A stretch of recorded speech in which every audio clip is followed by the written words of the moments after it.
But yeah, and we're doing very strange things on the sexual front too. Oh, very. So I think 35% of internet. Yeah, well, exactly, and in Hollywood in general, 35% of internet traffic is pornographic, and that's a lot. It's about 42 in my house, but I take your point. Well, of course, what you would expect. It's so funny. Women like to say that they're morally superior to men, and in many ways they are.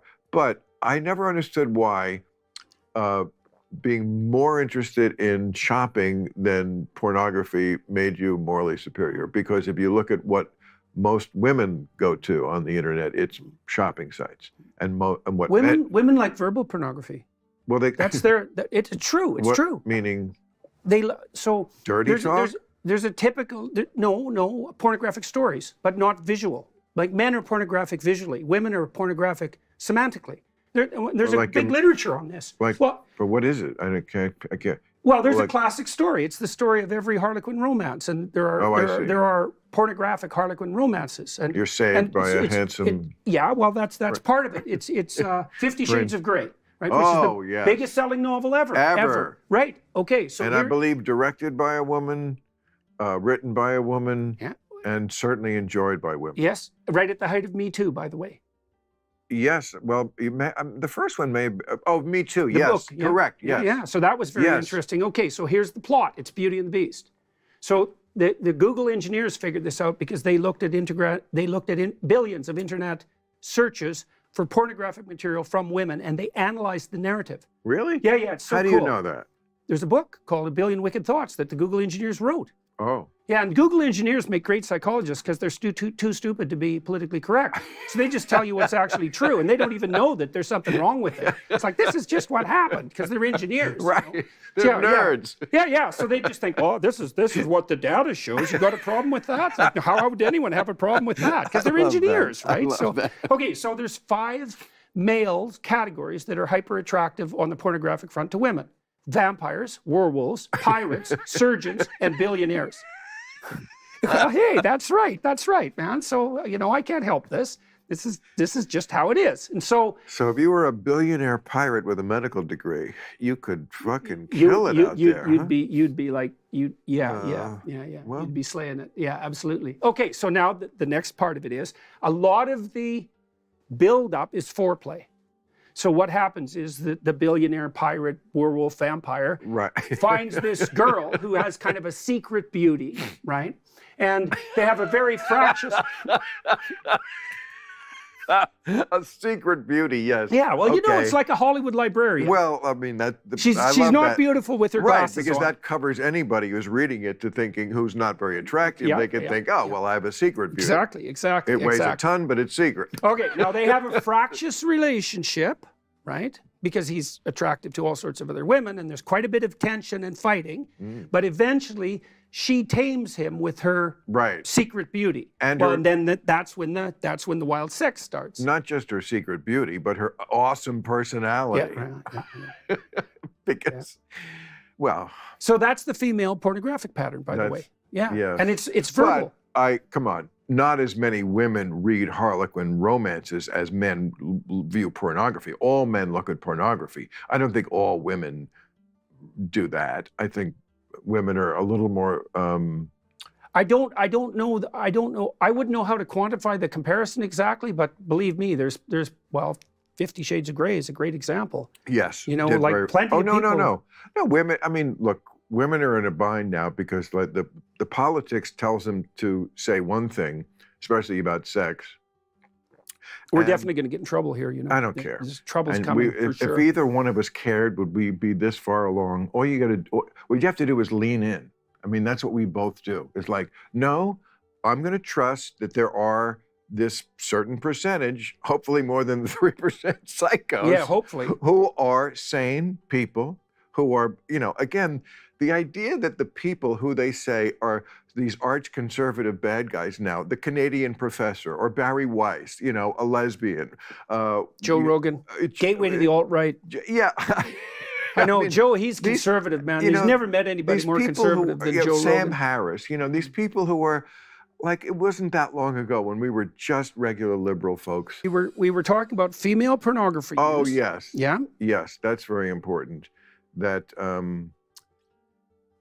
we're having someone on the show. Rachel Bilson is an actress coming on. I can't wait to talk to her because she made a statement about how she basically likes sex. And it was like she likes the guy. She just basically described the entire experience of my whole life. Like, women, do they want to be raped? Of course not. Should you be rough? No, blah, blah, blah. But they want a man. They don't, if they wanted to be with a woman, they could do that.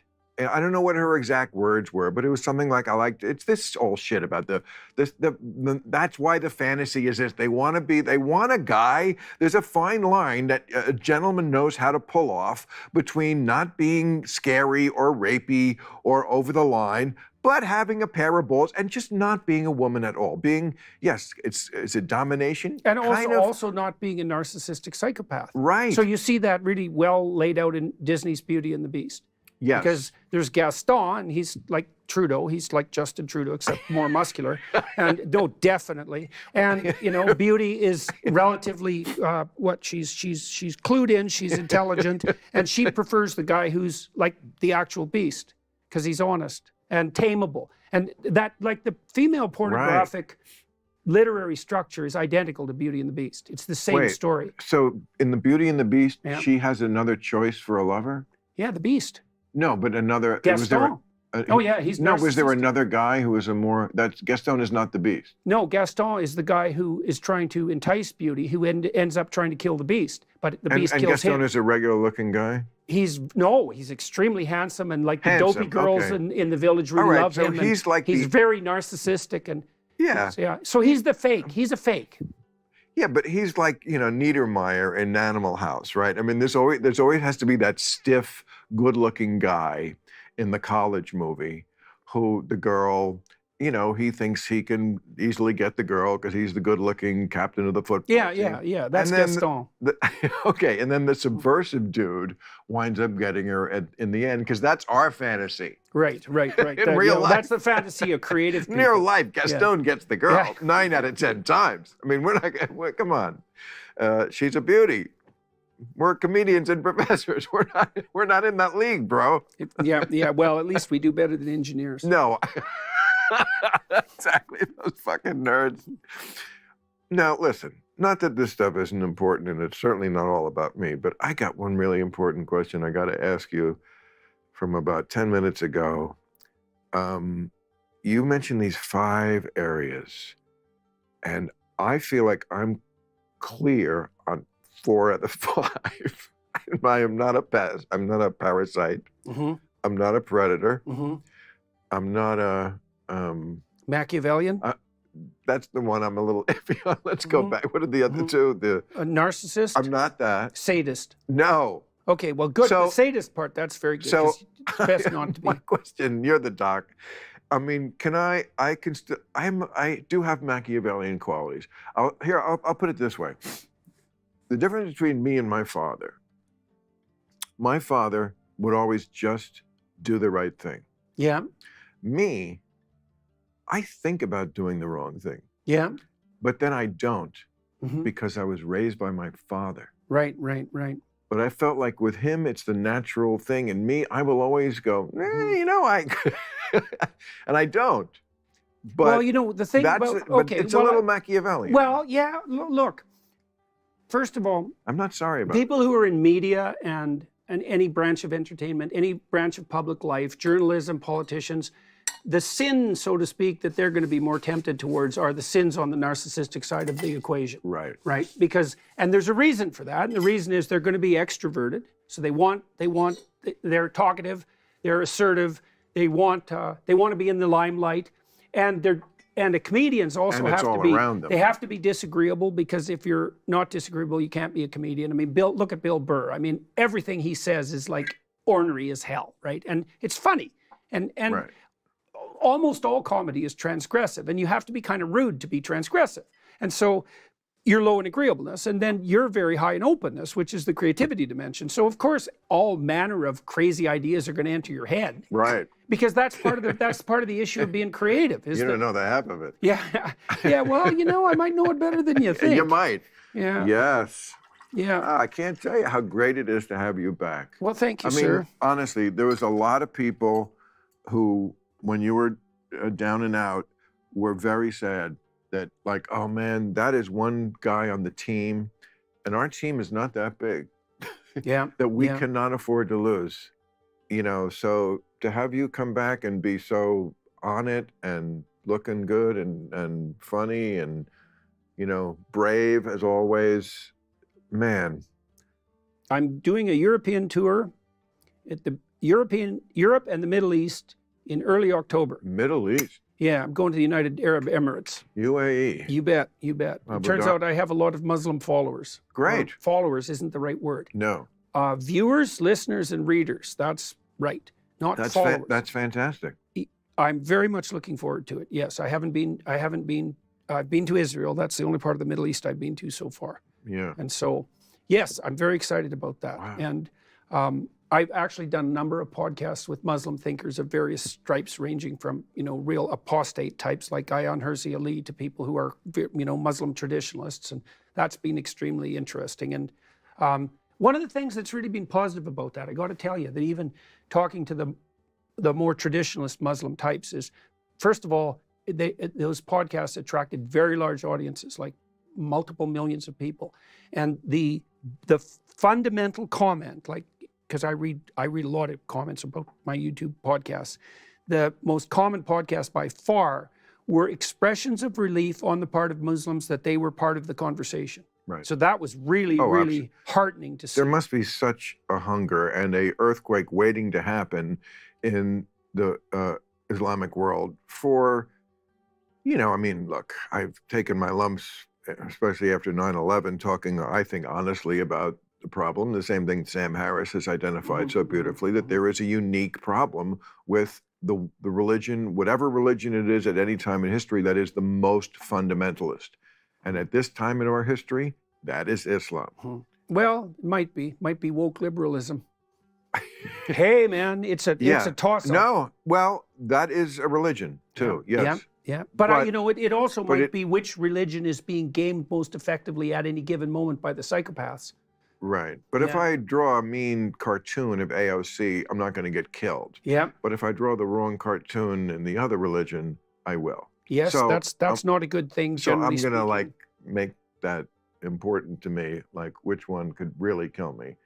But I really feel like things have changed a lot. I haven't talked about this issue in a long time They have changed. because, terrorism hasn't really been in the headlines, and Yeah, well, the Abraham Accords were a big step forward Yes, too, man. They were a yes. big step forward. and things change.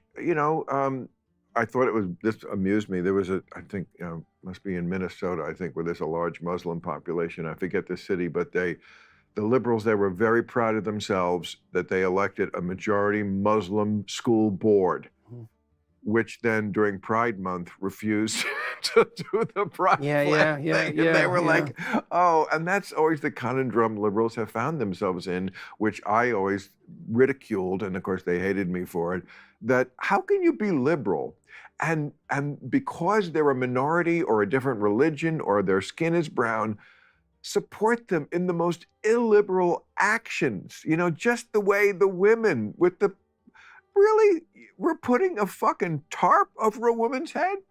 And this is not like job one on your woke agenda would be to get the fucking, it's like what they put on a prisoner, when we're kidnapping you. That's not job one, to get that off every woman's head in the world. That would be mine. If I was like, okay, welcome to the meeting of liberals and wokesters, and we are the social justice warriors, and we must establish social justice wherever it's being violated. That would be very high on my meeting agenda. Right. You'd go for the countries where I would there's go for real that oppression. specific act. I mean, if there was a country where, say, it was black and white people, and they were making the black people wear the shroud on the head, would we just be like, I see. That's how you do things? Okay, great. You do you. That's what liberalism is. Our cultures are different. Yeah, well, it's very, very hard to get the balance between discrimination in the positive sense, right? Discriminating between what isn't appropriate and what is, and it's justice and mercy. It's the balance between Right. justice and mercy, between discrimination and tolerance. And I mean, it's hard with your kids, right? Because obviously you love your kids, but it's like, no, not everything you do is okay. Right. Right. And so, right, because that's not good, right? That turns you into a real monster as a parent. Everything you do is okay, dear. It's like, really, everything, Mom. You mean everything. If you ask me what the absolute source of the mess we're in is now, I would say it is that kind of parenting. Seriously. Because I think what happened was parents told their kids in this century, and I guess starting in the 90s, I guess it got worse every decade. They said my generation was a little too self-involved, and it just got worse. But they indulged the kids so much and blew smoke up their ass and told them that they were little geniuses and didn't challenge them on anything and treated them like peers, even though they were 2 feet tall when they walked in the room. Like when I walked in the room when I was a kid, like you couldn't just invite yourself into the adult conversation, as you should not have been able to. You were a child. That's not how they do it today. So the kid grows up thinking that even though he's a child with the kind of stupid thoughts that are in a child's head, that they're valid. And then those thoughts become like what that generation that then starts running the media outlets and so forth puts out there. So I read headlines in actual esteemed magazines and newspapers like the one I read about women, it was in the Atlantic. I think the name of the article was Separating Sports by Sex Doesn't Make Sense. It does, of course. They actually wrote the line. It was something like keeping the binary in sports reinforces the idea that men are bigger and stronger and faster than women. Mm-hmm. That's not an idea. Uh-huh. You see what I mean about like, this is insanity, but it was said by some kid who's young enough to think it's true or just want it to be true, and no adult ever said, that's just crazy. So I've been trying to figure out why this has happened, and you can generically attribute it to a kind of moral decay, but that's not very precise. And so there's a bunch of things that have happened in the last 60 years that I think have contributed to this. And some of them are very complex. So one of them is parents are a lot older than they used to be, right? They have many, many fewer children. Yes. Right. And so that's a really interesting one because that means that comparatively speaking, each child is hypervalued. And obviously there's some utility in that, but there's some real danger in it too. Yes. Children don't have a lot of siblings. And the thing about siblings is they take the narcissism out of you because siblings compete like mad for attention. And if you're like center of the universe among your brothers and sisters, they're not going to be very happy about that. Right. Right. So like in parents now are as old as grandparents were historically. Yeah. Right. So those are radical shifts. And there's another thing that I've noticed too, is that because the separation between the generations now is longer in terms of years by double, there's also there's real impediments to the intergenerational transmission of knowledge about parenting. Like I was just working with my son the other day with a little bit of a discipline problem he was having with his 14-month-old who was getting pretty bossy. And my son doesn't take a lot of nonsense. He's not a pushover, but he didn't know what to do. And I suggested to him what to do. I told him what to do, but he couldn't do it. I went there with him and showed him how to do it, and then he could do it. But he couldn't do it by being told. And what were you doing with the kid? Well, when she got squawky and demanding, I just put her in the crib. So I see. Just squawk until you're done, and then you can come out again. And as soon as you're peaceful, you can come out. I see. Because... And even at that age, they can absolutely. They get that? 9 months. Really? 9 months. Oh, yes, absolutely. Now, it depends on the kid. Like, right. Not all kids are going to be like that. Right. But the kids that are more extroverted and disagreeable are going to be like that. But even before they can talk, they can think? Oh, well, it can... Well, obviously they're... Yes. They don't... First of all, They're understanding that you're making a demand of them. Oh, well, and kids are going to use whatever tools they have at hand They're so to get Machiavellian. attention. Yes, they're Machiavellian yes, kids. Yes, they are. They Yeah. are. And some kids are more Machiavellian than others. And Yeah. there can be real advantages in that too. Right.